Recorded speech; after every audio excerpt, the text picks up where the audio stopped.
Hello, everybody, and welcome back to the Friday edition, the normal scheduled time, 2 p.m. every Friday here for Alley Talk on Phillies Sports Network. Those of you joining us, we appreciate you. Anybody who managed to join me and the boys yesterday for the deadline special, we saw Alec Costoval, Tim Sullivan, Corey Nido all weighing in as the rapid fire deals came streaming in.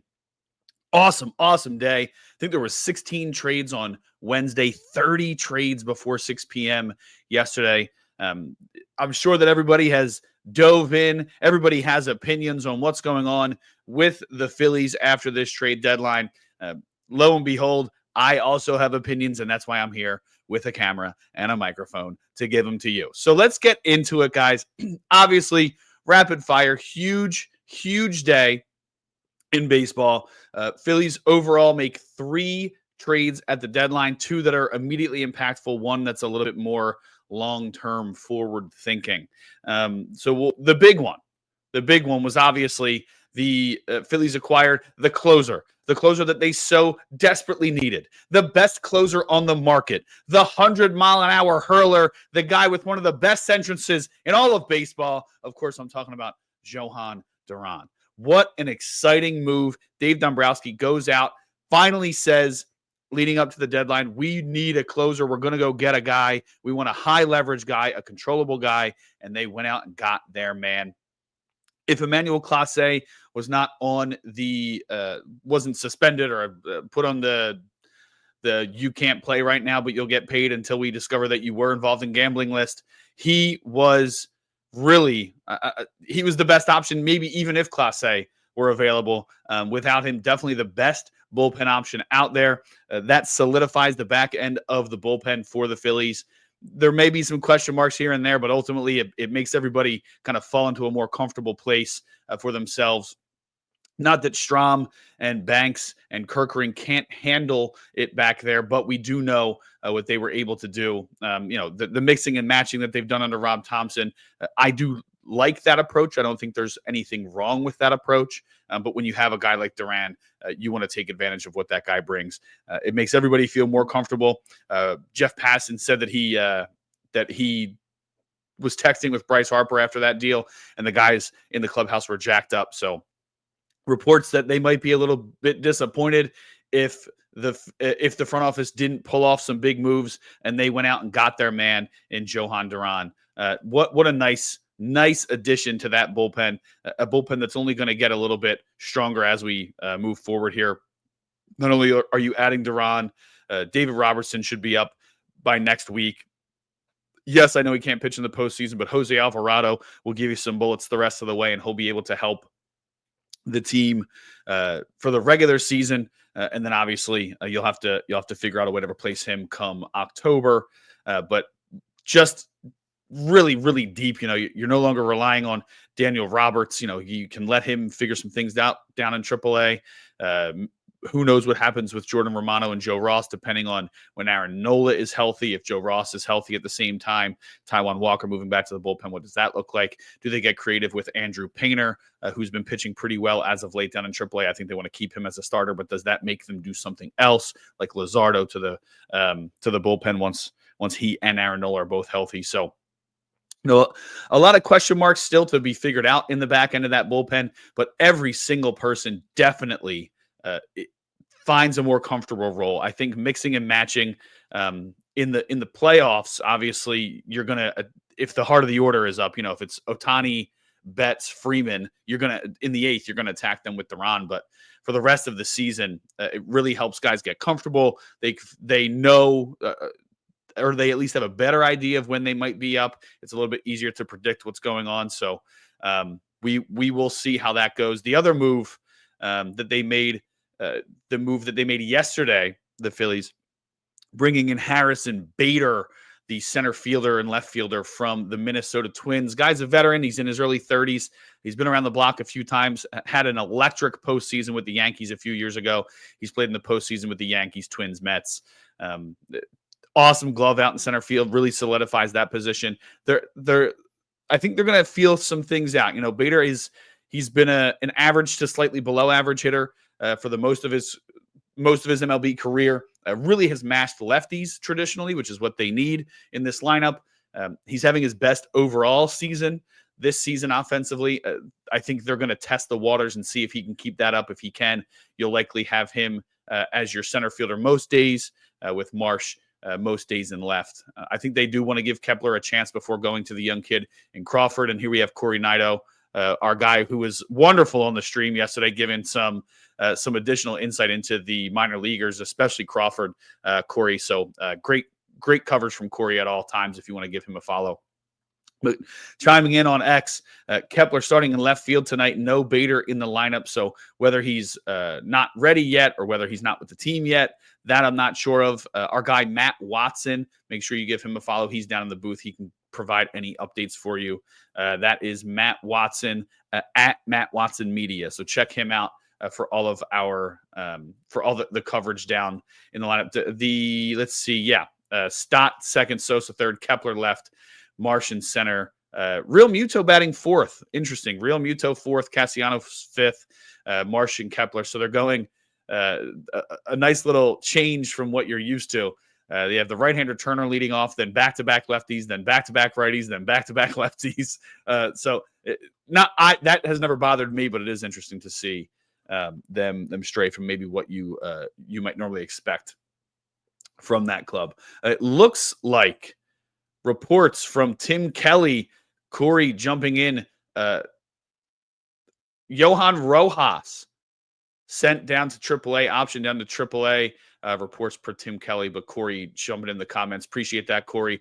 So that clears things up a little bit. I think that's something you've seen them do recently is that they have taken advantage of their versatility and their flexibility in contracts. You saw it when they kept Christian Pache after that hot spring that he had, because they had options to send other guys down. They did that. When it didn't work out, they made a move. So I think that for now they're going to keep. I think that there's a thought that Harrison Bader, is he going to keep this up all season, right? If he comes out, hits like gangbusters, and Marsh really settles into the left field spot, maybe they move on from Kepler at that point, similar to what they did with Whit Merrifield last year, cutting ties in August. But I think they're going to give that a nice little run, see what Kepler does in left field, Bader in center, obviously Marsh in left field at times. See how that works. And if you're getting the offensive production that you need, then it's a win for them. If he starts to dip off a little bit playing every single day in a more competitive environment, maybe they go platoon and left, and that's when you would see the young kid in Justin Crawford getting called up. So we'll have to see how that plays out. But today we have our first look. I want to double check that Johan Rojas information just to see how many other people are. We got Tim Kelly, Johan Rojas been optioned, Todd Zalecki, Matt Gelb. Yep, there you go. Well, it is what it is. Johan Rojas, he's a big glove first guy, and they have a glove out in the outfield now. So it makes sense to move him down, let him play every single day, continue to work on his hitting. At one point at AA was a 300 hitter, similar to what Crawford's giving you. So give them a chance. Let this figure it out. Weston Wilson gives you more flexibility. So I don't know if he had any minor league options left on his contract, but he has more positional flexibility. So especially with the injury to Alec Boehm, I think having him stay up made a lot of sense. And then Rojas, again, if he's glove first and you now have a glove first center fielder who hits a little bit better in Bader, that probably makes the most sense as far as moves are concerned. Phillies did make one other move at the last minute. I think it was even reported after everything had broke. Matt Manning from the Detroit Tigers, who had been DFA'd earlier this week. The Phillies scoop him up. They actually sent him down to the lab in Clearwater instead of going to AAA. They think that they have some things in mind for him that could help him work out. He has a 4.43 ERA, over 254 big league innings. Not a great strikeout and walk rate. He's had some injuries along the way. We'll have to see how that works. Like I said, they're going to send him down to the lab. It's funny. They ended up DFAing or removing from the 40-man suite Devin Sweet, and he's also a former Tiger. So they're bringing in one Tiger, getting rid of another Tiger. Wasn't great at AAA this year, so it made a lot of sense. Battle control issues the last 2 seasons. The Phillies are sent, I think it was a 16-year-old outfield prospect in the deal for Manning. So wanted to take advantage before, just in case another team scooped in. They got a guy who has a couple years of control left, and maybe they can work something out with him. You know, you saw what they've done with guys in the past, like Jeff Hoffman, some others. And, you know, Chris Sanchez wasn't supposed to be what he is now. They really harnessed Jose Alvarado.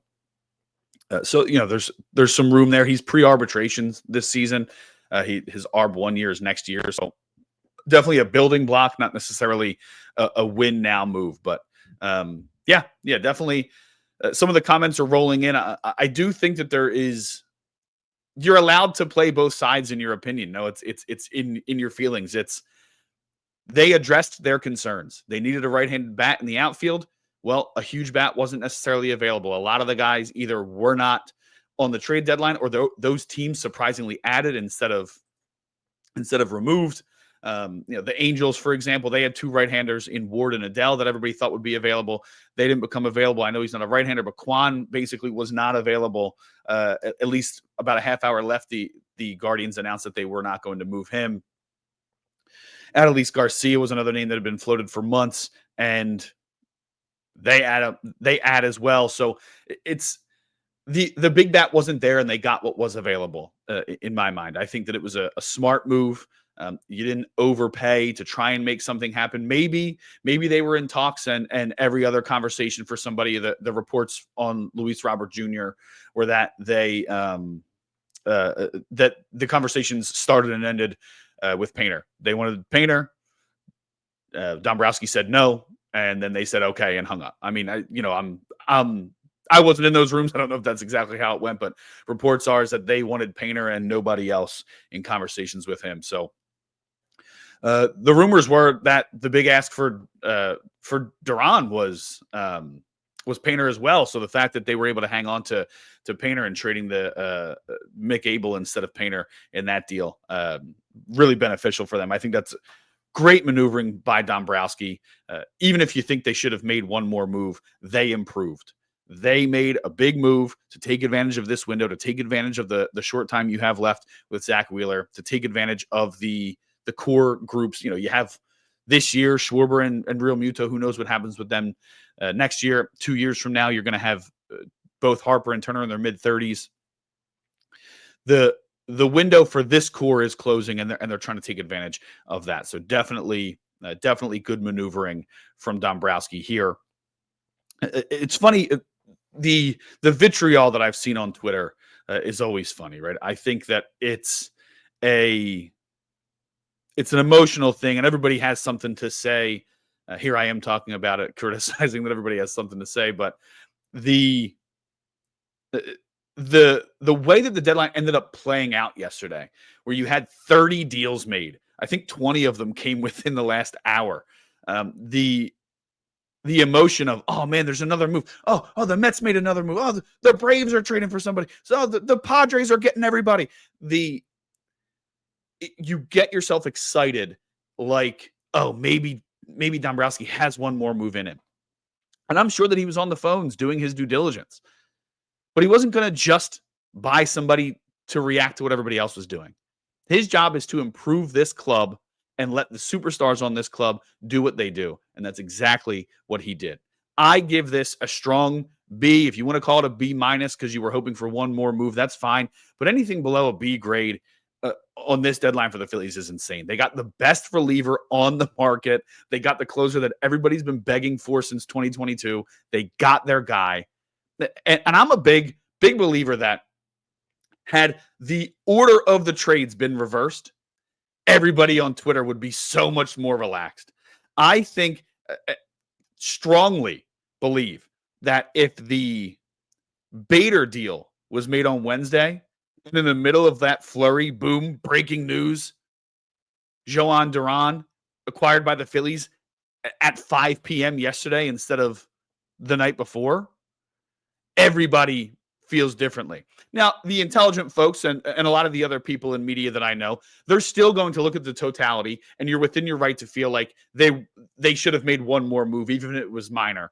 Go get one of these relievers that changed teams that was available to help solidify that bullpen. Dombrowski's been adamant that they feel strongly. Is there a guarantee that David Robertson pitches well? No, but there's no guarantee that anybody pitches well. They took a flyer on a guy, and they didn't have to give up prospect capital to do so. They're top heavy in the farm system, and they didn't want to lose that thin, top heavy prospect margin that they had. So I think it was a strong deadline from Dombrowski. They went out and got their guy. And I really do feel like if the Bader deal was made Wednesday and the Duran deal was made Thursday, a lot of people who are upset feel a lot differently about this deadline for the Phillies. Let me know what you think in the comments. Appreciate everybody hopping in. You are tuned into Philly Sports Network Alley Talk every single Friday during the season at 2 p.m. Myself and sometimes a cavalcade of the rest of our Phillies team join me to talk all things Phillies. We're going to get into how the NL East did when it comes to the deadline. Our guy, Matt Watson, who is in the booth, he did a piece on Philly Sports Network. I'll share the link for it. He did a nice little piece breaking down the winners and losers and the deals made in the NL East. I'll put that in the comments so everybody can find it. But we also, if you're getting tired of me talking, well, first of all, what are you doing here? That's all I do is talk. If you don't know me, it's yep all day, baby. And if you're getting tired of hearing me, don't worry, because we do have a special guest, an outsider for the first time in Alley Talk history since I've been doing Alley Talk. We have someone not from PSN joining the show today. The one and only John Fisher, Director of Research at CBS Sports, a local Philly guy. Oh, yeah, he's also my brother, too. But former researcher at ESPN. He worked closely with a lot of the top voices on ESPN when it comes to baseball. He was a regular researcher on Baseball Tonight and Sports Center. So he will be joining us between 2:20 and 2:30 to add some additional an additional voice to the Phillies moves. So great stuff. We're going to have John join us shortly. Can't wait for him to get in there. It's actually going to be, despite him being my brother and both of us being in media, the first time ever that we will be doing a stream or a podcast together. So pretty excited about that one. Make sure you stay locked in for when Johnny Fisher joins us from CBS Sports, Director of Research. Anyway, back to what the Phillies did and how they measure up with the NL East. Like I said, my guy Matt Watson gave us a nice little breakdown. One of the biggest winners of the deadline was the Mets. No doubt about it. They added significant capital to their bullpen. They added an outfielder that they needed in center field in Cedric Mullins. We already know, so obviously they weren't going to target someone as big as Joan Duran if they didn't have to. They already have Edwin Diaz back there, the highest paid closer in all of baseball, and they needed to bridge the gap. They had some missing pieces there. A few days ago, they had Gregory Soto from the Orioles. He is pitching well, 3.79 ERA in 2 games with the Mets so far, 1 2/3 innings, has not allowed a run. But I want to take a look at his splits, because I was talking with John and some other folks about how some of these Mets moves feels like they were targeting the Phillies specifically. Against lefties have a 2.62 slug against them this season. I mean, let's talk about it. That move was made for Bryce Harper and Kyle Schwarber. It's to me that screams they made that move with Phillies in mind. Ryan Helsley, a rental closer, not having his best season when it comes to peripherals, but 100-mile-an-hour fastball. The guy has postseason experience, closing experience, and he can essentially slot in as your 8th inning guy, and you can play mix and match with some other folks. The big one, Tyler Rogers. What a move by the Mets general manager, getting Tyler Rogers.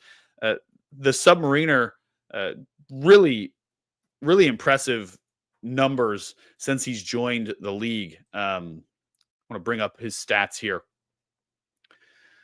In his career, he's a 2.79 ERA, but last season a 2.82. This season so far a 1.80 ERA. Really does a good job of forcing weak contact. Not a big strikeout guy, but with that submarine pitch, it's that submarine style of pitching. It really has been a challenge for hitters for years. The guy is really fun to watch. I mean, who doesn't like watching that style? It's so fun. The one thing I wanted to look up about Rogers, though, so Rogers, where is somebody tweeted out, and I want to make sure that I have it correct, but Phillies hitters, especially their right-handers, have really struggled against Rogers in his career, in their career, rather. Let's take a look. No. Yeah, current Phillies have a combined slash line of 149 average, 184 on base, 213 slug against him. That's everybody, not just the right-handers, all of the current Phillies. Man, what a get for them. That is a huge victory. And again, I mean, I know that he's effective against everybody. I don't want to say that they're just targeting the Phillies, but it really seems like those two moves perfectly align them to compete with the Phillies all season long. Cedric Mullins was a guy long rumored to be a target of the Phillies, or at least a potential fit with the Phillies. He ends up going to the Mets. Big upgrade in center field. Some of the advanced defensive metrics don't love him this season, but you see what he can do with the glove in the outfield. His offense has been pretty average. Same with Mullins, maybe having a little bit more pop. Mullins does than Bader. Definitely more pop than what the Phillies had been getting from the outfield to this point. Switch hitter allows him to be used a lot, so it could have been beneficial for the Phillies, but I do like the Bader move, especially when they have the potential to bring up the young Justin Crawford. So we'll have to see if Mullins in a lesser role, there's going to be less expected from him when they have guys like McNeil, Francisco Liriano, Pete Alonso, Juan Soto. There's going to be less pressure on him to do it. I like this comment from Alex in the comments. Tyler Rogers and Taylor Rogers both traded on the same. So they played for the same team last year.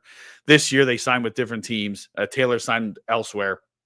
Taylor was traded twice yesterday, or at least twice in 2 days. So the Twins were traded on the same day. Rogers brothers moving all over the place. Would have been nice to get one of those Rogers brothers, I do think that if they made one more deal, I would have given this an A.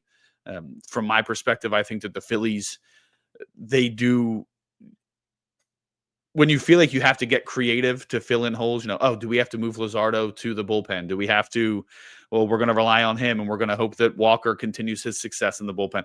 When there's a lot of questions about, we could do this, we could fit there, I usually feel better about having somebody in that role already. However, I don't think that it's a major disappointment by any means that they didn't add another arm. To me, they're going to get creative, which is great. The Nationals held a little more firm than I think a lot of people expected. Yes, they did trade move 5 pieces out. But the big piece that was rumored at all times, Mackenzie Gore, the ace of that staff, who they got in the trade with the Padres for Juan Soto, the Mackenzie Gore headlines that rotation. And to me, this was a clear sign from Nats ownership and their front office that they don't think they can compete right now, but they feel like they're close, right? If you hang on to Gore and CJ Abrams to partner with Wood in the outfield, to me, that's a sign that they feel like they're getting close to their contention window. They moved basically no controllable parts. They moved all their rentals. Kyle Finnegan, the closer, was traded to the Tigers. We'll get to the Tigers a little bit later as we do our breakdown for how the trade deadline impacts the remainder of the season for the Phillies. Michael Soroka, the rehab project, pitching out of the bullpen in Washington. He heads to Chicago to join the Cubs. Alex Call, who was at one point thought to be a potential platoon outfield fit for the Phillies.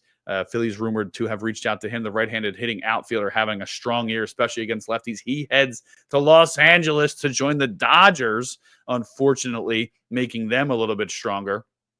Andrew Chafin and former Philly Luis Garcia, two bullpen pieces who with expiring contracts. They are the ones who ended up in Los Angeles with the Angels. Everybody was very confused by that one. But the Angels seem to do this. The Angels act in their own way. They feel like we have Mike Trout. We have young hitters, young offense. They haven't really been able to figure it out pitching wise for whatever reason, whether it's development, drafting, scouting, whatever the case is. They always seem to struggle when it comes to pitching specifically. They go out and add Chafin and Garcia and said, you know what, we're gonna give this thing a little bit of a run. Yeah, a little bit of a surprise there to see that happen for sure. And then you have Ahmed Rosario, a guy that I actually think that the Phillies could have targeted as well. A utility guy. He heads to New York to join the Yankees. So yeah, Alex, I was a little bit surprised that they didn't do more just based on the rumors, but I do feel like they feel like their window is getting close, the Nationals, and they didn't want to give up too much of a control. They basically sold all their rentals, and they're ready to attack this thing with their young core again next season. We have some comments rolling in after the season. If they make Gore available, it's why wouldn't you? You see what he does on the mound. Every single team, if they float the idea out there that they might move him, every single team should pick up the phone and call the Nationals, and they will. I think just because a team isn't mentioned in a rumor specifically that's leaked to a specific reporter or whatever the case may be, I would imagine when big names are out there, every single GM is picking up the phone to see what it will take. Another comment here, baseball purist. I think Phillies did enough, but they are facing the Tigers, and fans might be frustrated if the Phillies get swept after all the changes. Tigers did get better, so it is going to be tough sledding. It was tough sledding already. Tigers, one of the best teams in baseball. I believe they had the best record. I know they struggled as of late. At one point, they had the best record in the American League. They are tied with the Blue Jays atop the American League standings at the moment. They are a game behind the Brewers, who currently hold the best record in baseball. So, yeah, they definitely improved, and it's going to be a tough weekend series. But the Phillies should have their closer coming in. Luke Arcaney, one of my good friends from Crossing Broad. He's also a contributor over at the Fox PHL, The Gambler. He tweeted out a picture of them testing out the new Duran graphics in Citizens Bank Park. So if you're there this weekend, hope you get to see those flames go up. I'll be keeping a close eye on social media to see all the videos that get posted, because that should be fun. I'm going to take a quick sip, and then we're going to welcome in our guest that we teased. John Fisher is ready to go, so we'll bring him in momentarily here on Alley Talk.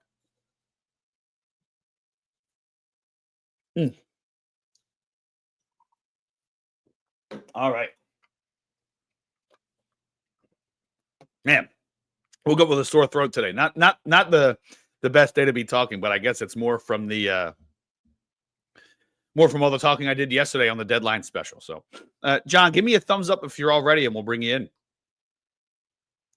All right. Welcome to the show, everybody. John Fisher from CBS Sports, Director of Research over at CBS Sports, former Baseball Tonight researcher, former Sports Center researcher, now running the show over there at CBS Sports. Oh, yeah. And side note, he's my brother. What's going on, John? How you doing, man? What's up, buddy? How's it going? Good. Just out here yucking up some ball conversation after talking all night last night about it. Of course, I had to come back and give the full depth analysis today. Where are you at, man? Looks looking good there. Looking like you got some good sun in. Way better lighting than what I have. We got to fix that for the streams moving forward before the postseason run. But how you doing? Where are you at? And where's your head at after this MLB trade deadline? I'm good. We're in Long Beach Island, hanging out with family for the weekend. And yeah, so the trade deadline, you and I have talked a little bit. I would say the easiest way to say it was, I think on Wednesday, I was really excited when they got Duran. On Thursday, when they did what they did and other teams did what they did, I was less excited. But I think I've seen you put it well, and I think I have similar thoughts that they had two obvious areas of need and found people. In one case, maybe one of the best available at that. And then the other, they tried to solve it, or at least add someone that can help. So they attacked the right things, and I think it was obvious to everybody. It was obvious to them too, and we heard Dombrowski talk about it. So, at this point, we can look at splits and we can look at player history and things, but guys come in and perform well or they don't. It's a 3-month run for Harrison Bader and how he fits, and it's the right kind of player for what they were lacking, and let's just hope he plays well. Yeah, a lot of Twitter, and I know that Twitter isn't a real reflection of the fandom, but people say wild things on there, and the biggest thing that I kept seeing is, it feels exactly like the Kepler move. It feels exactly like the Hayes move. Well, there was a point where Twitter was ablaze earlier in this season where wouldn't have been nice to have Austin Hayes still. He fit exactly what they needed. Like, yeah, of course it would have been nice. I was surprised they let him go in the first place. And if it fits close to Hayes, that's because it's what they needed. It resulted in a hole. They had Kepler. They hoped that Kepler would fill that hole, and it just didn't work out that way. Kepler's a nice guy, but it just hasn't clicked. They saw the same thing with Whit Merrifield. They've seen the same thing with some veterans in the past that they tried to bring in. Kepler is not make or break. I look at Kepler as the guy, like, if he wants to, if you were banking on him to be the difference maker for this season, then you weren't going to be a World Series contender to begin with, right? He is a ancillary piece that you add to the already stellar core that you have. And if it didn't work out, then you need to go out and correct it. And Dombrowski did that.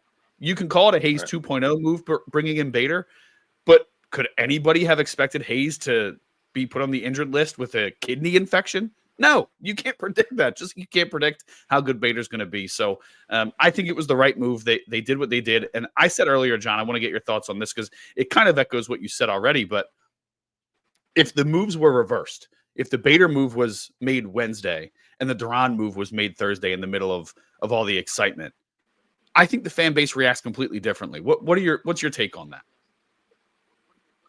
I didn't think about that the way it went for me, and thinking about it, I probably feel the same way. It would be a little taste, and everybody would be saying, I hope they do more, and they would have gone and done more. So I think that's where I settle. That's a great way to put it, though. I didn't think about that. But yeah, I settle on, I think you put it clearly somewhere. I saw you said to me or elsewhere that they had those two areas of need, and one was a great fill, and the other, not to repeat myself, they tried to attack it, and they gave it a shot. And something you said, some of the two things can be true, right? At some point, it's not worth all that hand-wringing about the past. I think the offseason wasn't good. And a lot of people thought that at the time. I was more patient and willing to, think, hey, these things might work out. But we even talked about Kepler. I was more upset about Romano. No idea that this would happen. But Kepler, I remember him being good. Let's see if we can fill a need. But also thinking, I wish there was a little bit more of a righty option in there. And people can take it back even further to previous deadlines. You mentioned Hayes and other moves they've made. I mean, this is clearly the biggest move that Dombrowski's made at the deadline. And I don't think that, it's easy to misremember. I don't think these huge moves are always there. It sounds great.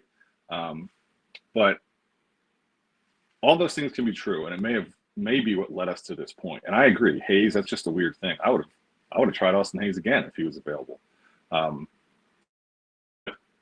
I think all those things being true, yeah, those are mistakes. Let's look at what happened. Let's look at this team now, what they did, and it's really about the next 3 months for me. So I think they're in good shape, but I think, as I'm sure you've pointed out before I got on, other teams made some really good moves too. And there's a lot of fan bases in the National League saying the same thing about their team. So it's not some kind of the Phillies moved up to second in World Series odds behind the Dodgers. But I don't, I'm not automatically confident that, hey, they're the second best team, and they might be the second best team in their division, let alone the National League. Yeah, right. The Mets, strong improvements across the board, and I think their lineup was outperforming the Phillies by a decent margin. A lot of pop in that lineup made a lot of folks in Philly jealous at times, I would say. So it's going to be interesting. Like you said, I like to kind of stay focused on the main thing. Keep the main thing the main thing. Did they get better? Yes, they did. Did they attack the two biggest areas of need? Yes, they did. It might not have been the flashy name that you wanted it to be as a fan sitting on their couch at home, but you don't have a say. They did exactly what they needed to do. If they didn't get Bader, all the criticism would be, oh, they didn't get anybody in the outfield. But because it wasn't, I don't know who was available, because it wasn't Taylor Ward, who turns out wasn't available, because it wasn't Adolis Garcia, who it turns out wasn't available, because it wasn't Stephen Kwan, who turns out wasn't available. Like, they did what they could with and what was Garcia available. wouldn't have excited anyway. Everyone's got their own. Yeah, right. Yeah, I think you're right on with that. It's for to improve, yes, and that's what you can do. And there is definitely an aspect of it's time for everybody else to do their jobs, whether they've been doing it or not. That's not to say that, hey, they haven't been, they have to step up and be better. They have a lot of people who are proven performers at one time or another. And I mean, also, let's not forget I try to look up the standings really quick. They're a 1-win team. So this isn't frustrations and weaknesses. And again, that's the people draw of like, okay, $20 million roster. Why do you have these glaring weaknesses, and especially the same ones year after year? I mean, some stuff I don't know that you can avoid. You don't know that Jose Alvarado is going to get suspended. You don't know that, performances are going to go a certain way. Bullpens are notoriously up and down, and they spent energy and resources on it to try and get it right. So, yeah, I'm happy. And of course, there's things that have made me happier. You talked about people that who knows if they were available, or who knows if the Phillies were even interested. Like the one we talked about a lot was Joe Adell, and it doesn't look like the Angels were selling. Of course, I think if you make the right offers, most people would sell a lot of things. But Joe Adell, I mean, because I looked at them like Harrison Bader's probably in the same realm as Ramon Laureano. Like, let's give him a shot. And he's a right-handed guy who's doing it against righties and lefties this year and having a good season. And, plug him in. And it's about, this reminds me of that too. Like, if people were so willing to look at Luis Robert and say, hey, getting him out of that situation, getting him right, difference. And, Minnesota is not the, but I'm also willing to give a guy a chance to get into this kind of environment. So I'm ready to roll. I think he's going to be good. And like we joked, his first real test is going to be tomorrow night against Tariq Skubal. Yeah, that's going to be fun, right? Yeah. Yeah. Yeah, like you said, it's one thing that I go back to often is what Dombrowski said early this season. He said, a lot of fans want to complain about, oh, we didn't spend money on a big free agent. He's like, but the money has been spent. Like that, we brought in Bryce Harper, we brought in JT Realmuto, we brought in Castellanos and Schwarber, and we just signed Turner last year. And we extended Zach Wheeler, and that contract kicks in this year. Yeah. And I understand that there's no cap, and it's not my money, so the owner should go spend whatever. But those things do factor into these decisions. They have one of the strongest starting pitching staffs, and it's because they invested time, money, and effort into it. They didn't just have the money to go out and spend a bunch. Yeah, they re-signed Aaron Nola just because it didn't work out so far this season. You still have him for 6 more years after this year. Like, that is, you've solidified the thing that most people have problems with. Your starting pitching staff is as good as anybody's, if not the best in baseball. And you're still tinkering there. You see what happens when you have an injury or a guy loses it mid-season. All these things are so unbelievably hard to predict. And I think one thing, I'm taking this from the Eagles, repping the Eagles shirt, taking this from what the Eagles have said is like, the fandom and the fans, I understand how easy it is as a fan myself to carry over the emotion from year to year, right? Oh, they lost in the World Series, lost in the CS, lost in the DS, lost in the wild card. But it's every year it's a clean slate. That's how these teams have to treat it. So yeah, you can say, oh, this is just like the other deal. Well, it's a new season and a new deal has to be made. The Eagles fans are almost getting annoyed that the Eagles aren't enjoying their championship as much as they are. Like Jordan Mailata said, we're not defending crap. I'm paraphrasing because he cursed, but we're not defending crap. We won the title last year, and it's a new season this year. That's one of the things that I think the longer you're in media, you kind of start to to do to yourself, to your own fandom, is like, it's okay, but we have to get ready for this season now. So it's Right. it's last year doesn't carry over to this year. Nothing that happened last season matters for this season. It only matters what these guys go out and do on the field. Like you said, they have the big guns. They just need to perform in the big moments. They didn't lose last year because of that bullpen. I know that Hoffman gave up a run and Estevez gave up a run. They lost because they couldn't hit. And this is a team supposed to be built on hitting. And I think the thing people will talk about the offseason, there's two things. You and I talked about it in the offseason too, about, hey, they didn't really make that, that left field seem like a spot. They went out to try to get Hayes. It didn't work out. They fill it with Kepler. Wasn't satisfying anybody. When people talk, they didn't make these big moves. It's easy to just look at free agency. They traded 2 minor league international free agents for a starting pitcher who's under team control for 2 years and making less than $10 million. And, there's concerns about that guy, but he's made 22 starts. He's got an ERA 4.3, and he's got, he's striking out 10 batters per 9 innings. There's other warts there, obviously, but he's a 2-win player this season. He's 9-5. I don't really care about record, but I mean, that means they're winning games that he starts, and that's for a team that at some point we've worried about whether they can hit or not at certain times of the year. So. Yeah, we can sit there and get upset that they didn't sign whatever free agent left fielder would have done something. But Dombrowski made a good move. And I think to tie that all together is something else you said, like when we talked in the offseason, it's true. It might not sound good to fans who are seeing World Series, CS, DS, just like we did, 15 years ago. Yeah. And of course, it's easy for us to sit and say you should do something and make this the year. And they understand the window part. That's why they went out and got Duran. I also think it's interesting. I haven't heard Dombrowski or anybody say this, but to me, this is like the window isn't just this year. Obviously, guys are going to get older, but like Duran is under team control as long as Zach Wheeler is. I think this is the Zach Wheeler window. And expand that out, like you said, the money's already been spent.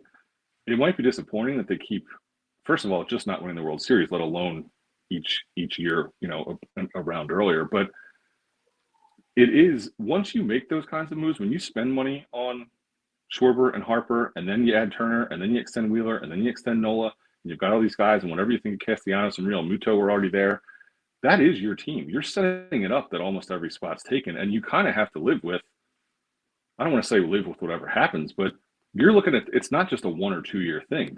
We're trying to establish this team to win, to have a chance to win every year. And unfortunately, it's not happening. But yeah, you go in there, these are proven guys. And if things improve and they make moves around the edges, this is going to be a very competitive team. And it has been. So, I know that's a real, like, laid back, myopic view, but it's what they have to do, right? Like, you can't, I used to say this about the Yankees back in the day, you can't add an all-star at every position, unless Middleton just says, screw it. But I don't know.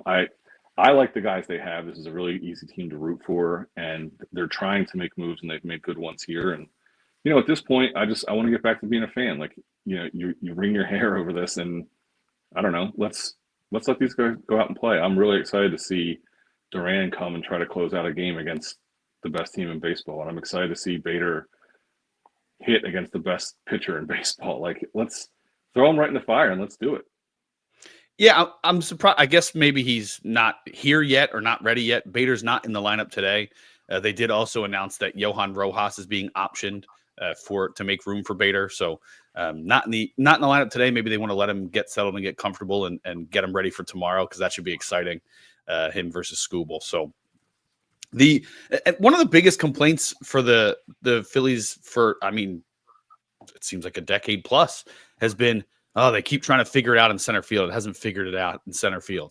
Well, whether he's a great hitter or not, Harrison Bader can be your everyday center fielder and solidify a position that's been in flux since seemingly Shane Victorino manned the position. So even if it's just for 3 months, like you have a solid glove there. Yeah, you and I were talking about Adele, and part of that was like the pedigree. And of course, performance is performance. I'm not saying, hey, some guy who was supposed to be good is always going to be good, and I didn't know enough about Harrison Bader. Harrison Bader's got pedigree too. He University of Florida player and top prospect back in the day. So, my lesser my lessened excitement was about not really considering him and looking into him. I had bigger. You and I joke too. One of my colleagues, who's a Philly guy, asked, "What's my dream Phillies deadline?" And I said Rooker and Mason Miller last year. Yeah, right. Same thing. I got to get past that. So the guys I had in mind, they worked or didn't work, but I'm coming around. I'm trying to look more into this guy and see what he's about, and I think there's a real chance there, and I don't think he's going to be. I don't think it's any better or any worse than any move they've made the last couple of years.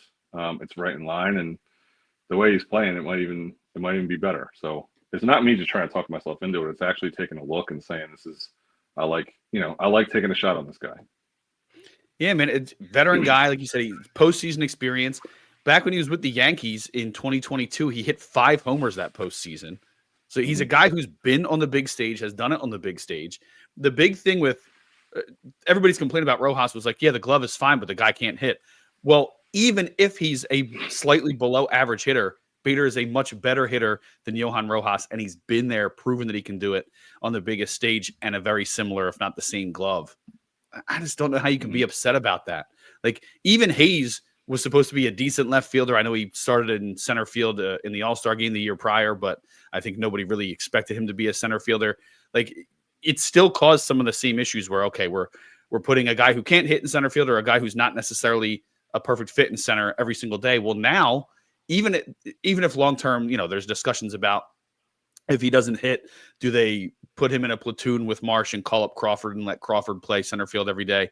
Regardless, you've improved your defense, you've improved your offense, and now it's time for the guys who are paid the big bucks to be here and hit the ball to go out there and hit the ball, right? It's time for the guys who have been there to perform. It might not be exciting that you only added a 6 hitter or a 7 hitter, but like really the only middle of the lineup bat that changed hands were Josh Naylor, who plays first base and DH, 2 positions you have locked up already, or Eugenio Suarez, who plays third base or DH, 2 positions you have locked up already.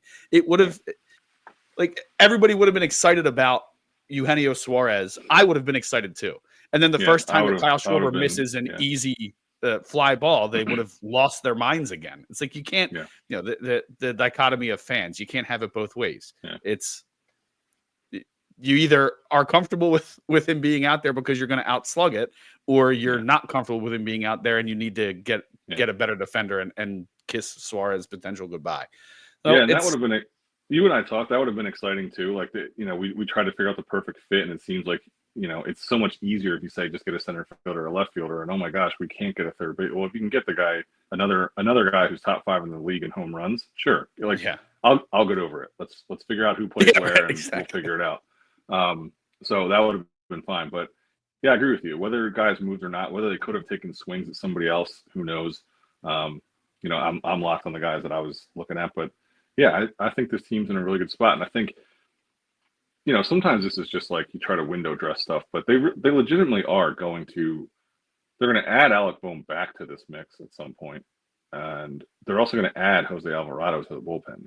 And I know he doesn't last for the postseason, but then you're also going to add Jesus Luzardo to the bullpen, or I don't know what they're thinking with Andrew Painter. I want to get that out of my mind and not be banking on something like that. So I shouldn't even, let's skip that part. But I mean, they're going to also get Bohm back into this mix in some way, and they're going to get Alvarado back in 2 weeks, and Robertson too. So I mean, it seems like there's nothing that huge splash, and I don't know who that would have been outside of Suarez, but they made the huge splash in the bullpen. They have other bullpen pieces, and in our mind, it's a really tough balance between go for it now and also keep these guys around. Like, those 3 guys their top 3 prospects, if they didn't trade, could be on this team next year or the year after. That final year of the Zach Wheeler window. Those guys could be really big important parts of keeping that window open while Wheeler's still here and Duran is still here, and maybe Bader's. You know what I mean? I don't know. It's easy to get caught up and say, I wish they did X, Y, or Z, but I think they made smart moves at the very least, and they made a really good move in the bullpen. And this is a good team. The way Harper's heating up and feeling better, the way Schwarber is mauling pitchers. I'm ready. I think this is going to be fun, and this is why it sounds so. It's a cliche, but like this is why you play the games, and it's why people like you and I and anyone watching, we love baseball, right? Like it's a 6 month sport. It's night after night after night, and you're going to win games in crazy ways and lose games in crazy ways, and in the moment it's going to drive you crazy. But this is a good team and a really fun team to root for, and I like that they attacked these areas this way and held on to some of their best assets.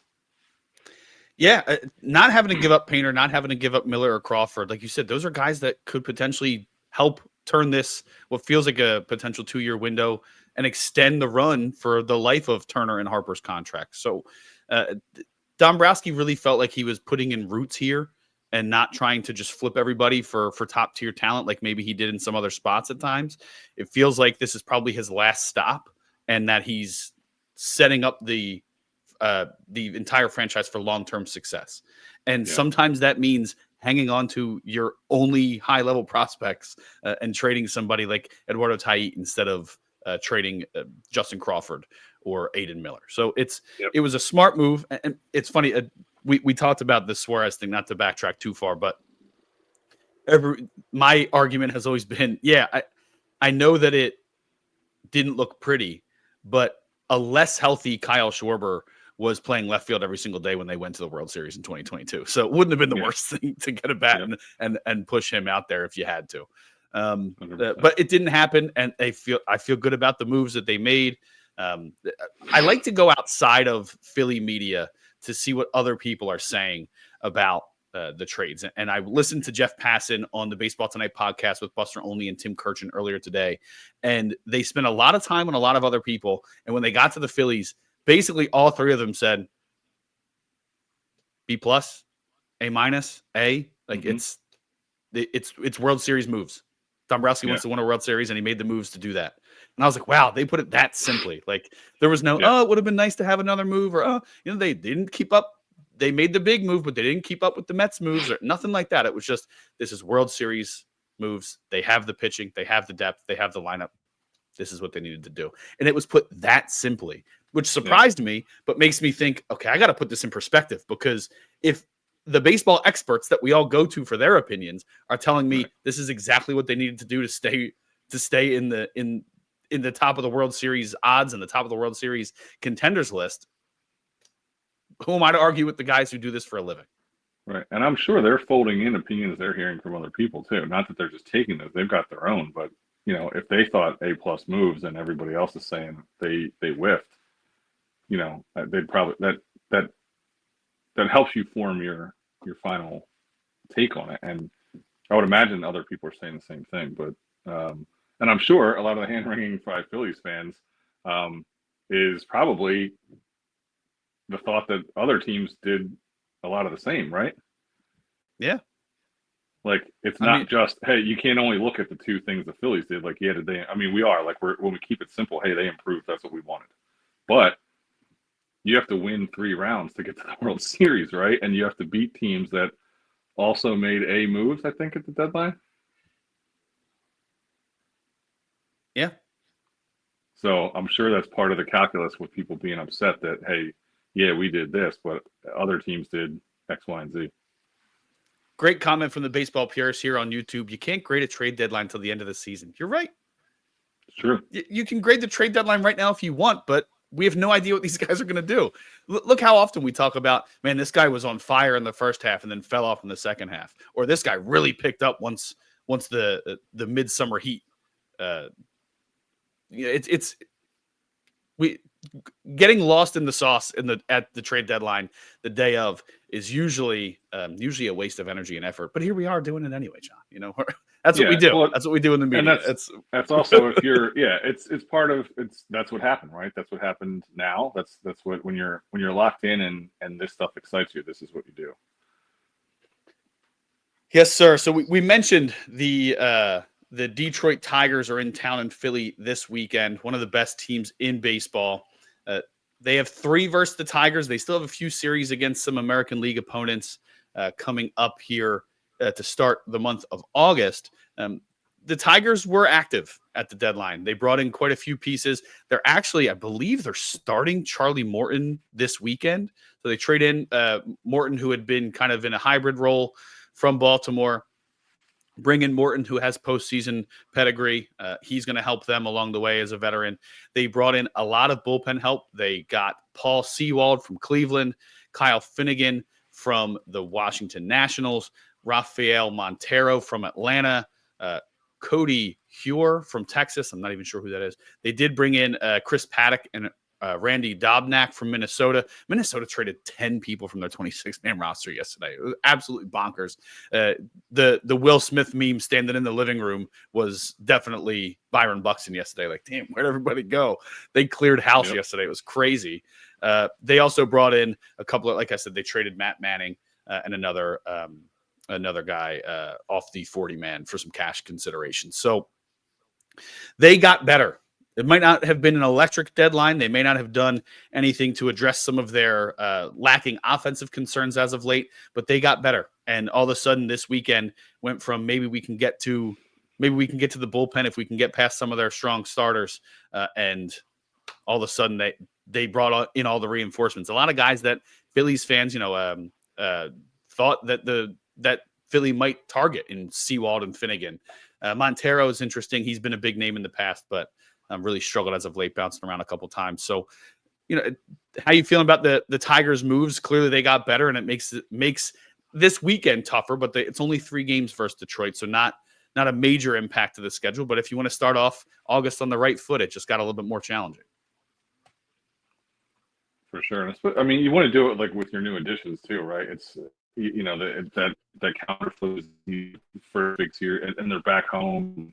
Especially coming off losing 2 or 3 in Chicago, and you get these reinforcements, and the energy is going to be high. And we'd read reports that in the clubhouse they were making it apparent that they wanted something done. And yeah, you want to come out and show that these are the right moves, and those individuals do, and the team wants to fold them in. So the Tigers were already good, and they did same thing. They did smart things. So they're going to be a really, I mean, luckily we don't have to face them in the National League playoffs, but yeah, it's going to be a tough series, and especially some of their pitchers, but Saturday night is going to be, if kind of like what we're talking about, being locked into the trade deadline and going crazy versus, the way you treat baseball, and it's a year-long thing. And I don't know. I hope I can step back and enjoy maybe the 2 Cy Young winners facing each other in August for, playoff teams. It's going to be awesome.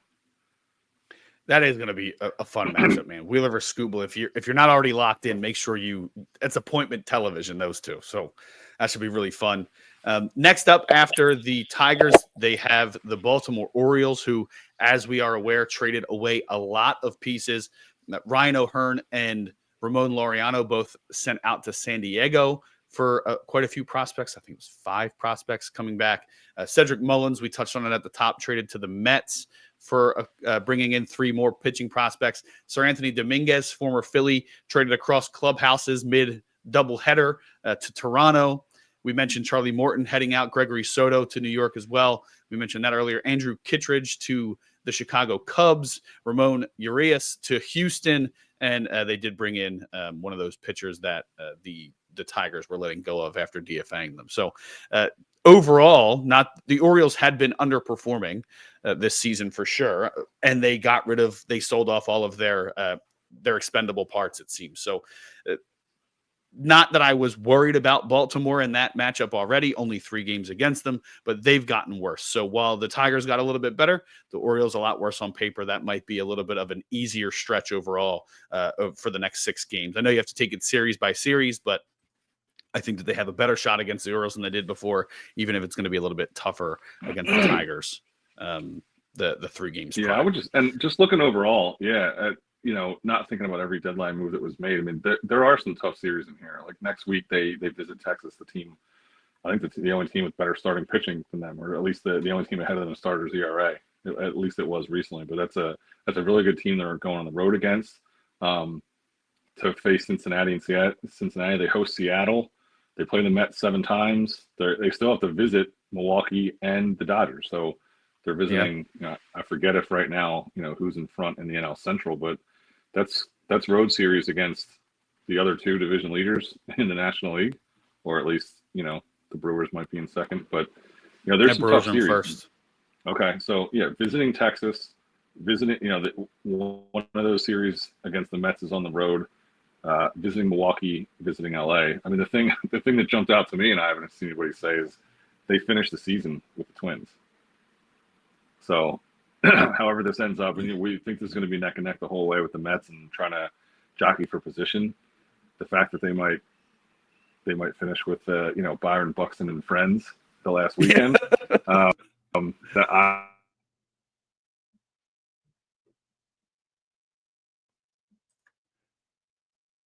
We lost you there, Johnny. It looks like we had an internet issue. I'm going to let Johnny drop out for a moment.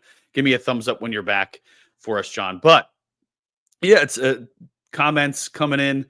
Baseball purist, Phillies got a tough schedule. So we were actually looking at that a couple weeks ago, and they had a favorable schedule when it came to strength of schedule. That's why I wanted to kind of look at the deadline, who got better, who didn't.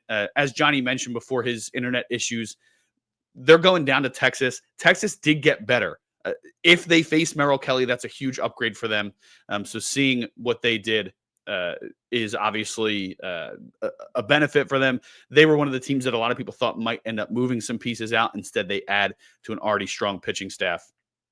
Let's take a look at who else they have. We mentioned Seattle coming to Philly might benefit Philly, but it's also going to benefit Seattle. That's a tough place to hit when you bring in guys with the power of Julio Rodriguez, when you have the power of Josh Naylor and Eugenio Suarez hitting in Philly instead of in Seattle. That could be a dangerous one. So depending on who the pitchers are really going to have to put on their big boy pants, for lack of a better term, in order to keep pace with those guys.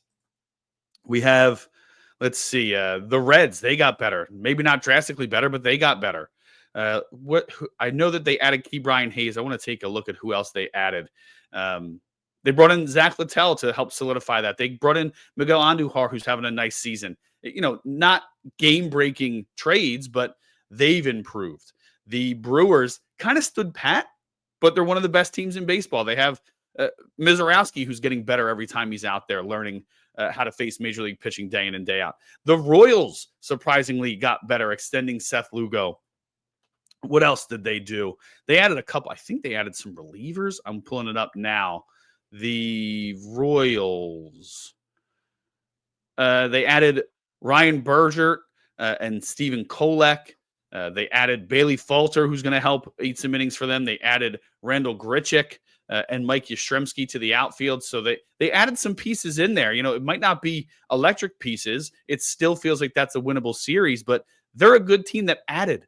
All of a sudden, that's a tougher out for them. The Dodgers, already a really good team, they added. That's going to be a tougher part of the schedule for them. The Diamondbacks, maybe a little bit easier, but the Twins. But you're talking about, the Nats, still a pretty good team, but they traded a lot of pieces, so that should be a little bit easier. And you have 7 games against them, but it's tough to predict what a National League East rival is going to do.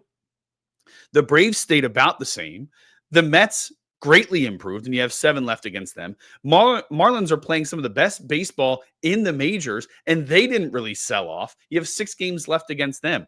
So you're talking of the remaining games. What they have 14, 18, 24. I'm good at math. 30, 39, 42, 45, 48, 51, 54 games left.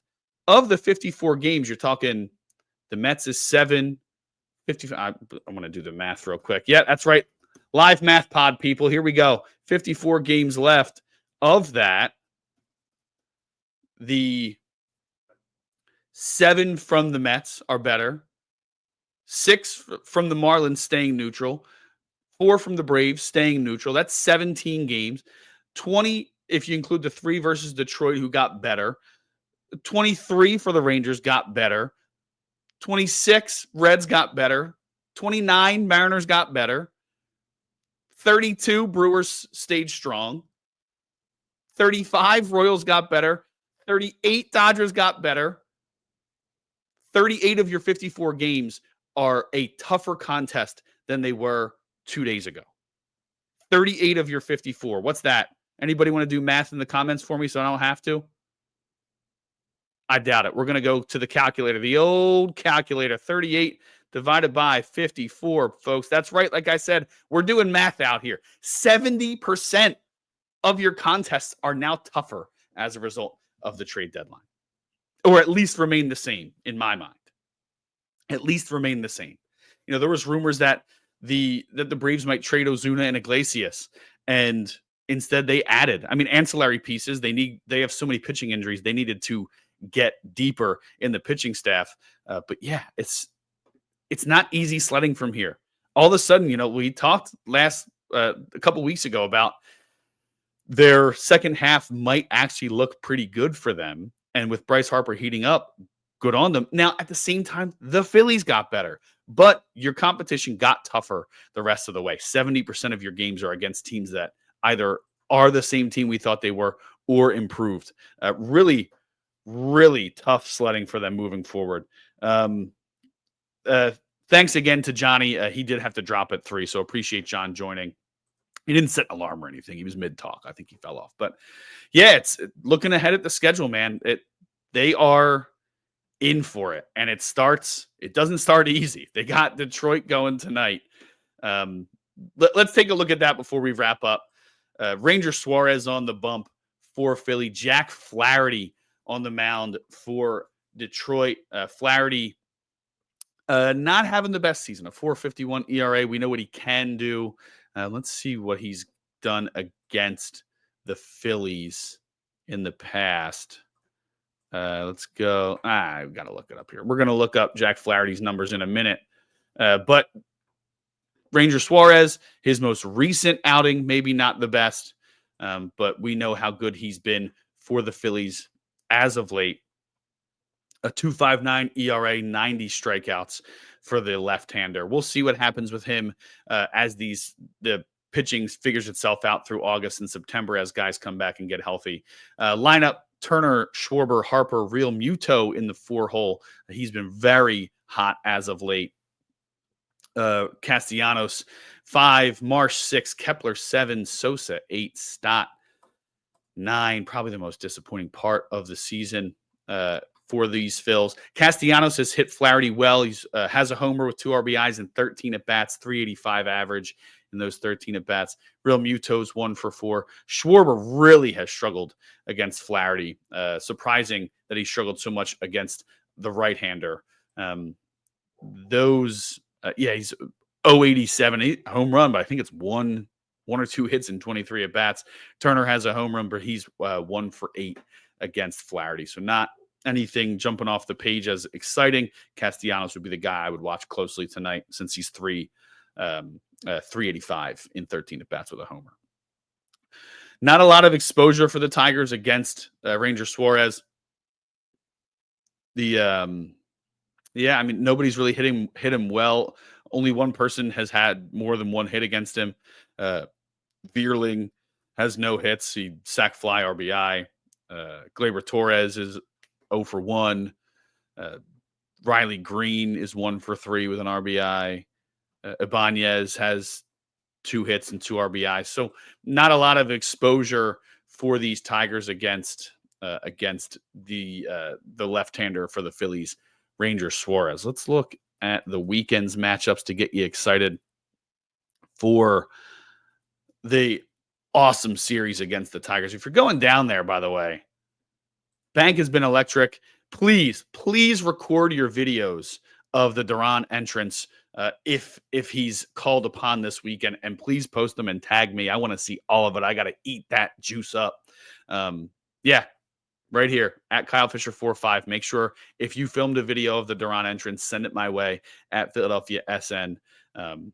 Get you covered. Saturday is obviously the big one. Tariq Skubal heading off against Zach Wheeler, probably the lead Cy Young candidate in both the AL and the NL, facing off on Saturday. So that's a must-watch 4:05 start for that one. Troy Melton currently scheduled to start. Could end up being Charlie Morton. Unsure if they've committed to that or if that has been updated. I thought I saw a report on that on Twitter earlier. Facing off against Chris Sanchez, who's right there with Zach Wheeler as far as Cy Young consideration, as far as I'm concerned. A lot lower in the strikeouts, 139 versus Wheeler's leading 172. but same ERA 2.55 versus Wheeler's 2.56. So really strong starting pitching expected all weekend long from Philly. Flaherty, will have to see what he does. He's pitched well against them in the past, but he also was a better performer overall in the past, struggling a little bit this year. So Suarez gives you a good shot to win tonight, and if they can kick it off on the right foot and give themselves a game before Skubal toes the rubber at Citizens Bank Park, that's obviously going to be a win for the Phillies. Yeah, it's exciting times, guys. You know, I like to remind fans, just keep it in perspective, man. Keep the main thing the main thing. The Phillies got better, and that's what we wanted them to do. The Phillies are performing well. That's what you want them to do. The Phillies are right there in the division and firmly hold a playoff spot, have the second best odds to win the World Series, according to sports books across the country. And that's exactly where you want them to be. The Phillies made some strong move. They made an average move. Overall, they got better. Johan Duran might be the highlight outside of the massive trade to the Padres with Mason Miller and Springs heading from Oakland or Sacramento or eventually Vegas, heading over from the Athletics to the Padres. Just exciting deadline. Regardless of what you think about the Phillies' moves, they improved in areas where they needed to improve. Appreciate everybody. Make sure, like I said, you go follow our guy, Matt Watson, at Matt Watson Media, at Philadelphia SN.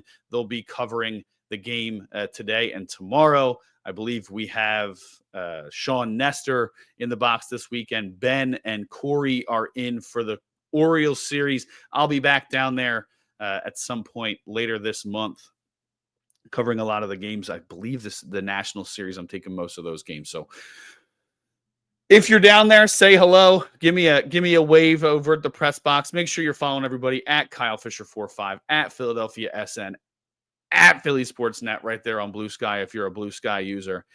Keep it locked in here. Every single Friday, 2 p.m., I'm bringing the Phillies' latest and greatest to you, the fans. We love interacting with you guys. Appreciate the active comments. Baseball purist, first of all, killing it in the comments today. Appreciate the love, man. 90 wins should get you a playoff spot. It definitely will. And 92 might win you the division. That's how tough the National League is. I think I saw that going into August, the Brewers have the best winning percentage. It is the lowest winning percentage in many years to be leading the league at the deadline as the season entered August. So really, really top heavy National League. They're all beating each other up. Nobody really stands out as the runaway. We know what the Dodgers roster can be, but the question is, will they be healthy enough to reach those expectations? If the Phillies meet their expectations, they can hang with anybody with that pitching staff. We appreciate you guys. Appreciate the love. And as always, thank you for tuning in to this week's episode of Valley Talk. We will catch you next week.